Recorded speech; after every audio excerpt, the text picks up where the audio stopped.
Hello everyone, মাত্র দুদিন পরে বাড়িতে এলাম। অ্যাকচুয়ালি বাড়িতে ছিলাম না, তাই মনে হচ্ছে যে কতদিন বাড়িতে ছিলাম না। আর একটু মুডটা অফ এই কারণে, আমি যেখানে গিয়েছিলাম সেখান থেকে আমার একটু ঘুরতে যাওয়ার কথা ছিল। ভেবেছিলাম অনেক অনেক অনেক ভিডিও বানাবো, তোমাদের সাথে সব শেয়ার করব, বাট কিছুই হয়নি। ফুল প্রুফ প্ল্যান করে গিয়েছিলাম যে ঘুরতে যাব, তোমাদের সাথে নতুন নতুন ভিডিও শেয়ার করব, মানে প্রপার একটা প্ল্যান করে গিয়েছিলাম, কিন্তু কিছুই হয়নি। আমাকে দুদিনের মাথাতেই বাড়িতে ঘুরে আসতে হয়েছে। একটু কিছু কারণ ছিল এই কারণে। তো যাই হোক, বাড়িতে আসার পরে যেগুলো রীতিমতো কাজকর্ম থাকে সেগুলোই কাজে ব্যস্ত হলাম। মন খারাপ, তা সত্ত্বেও নিজেকে তো বোঝাতে হবে যে যাই হোক, যা হচ্ছে ভালোর জন্যই হচ্ছে হয়তো।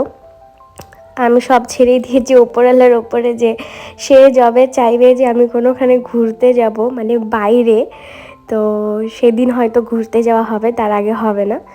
এই নিয়ে আমার দুবার হলো যে আমি ফুল মানে প্ল্যান করেছি, তারপরেও আমি সেই জায়গায় ঘুরতে যেতে পারিনি।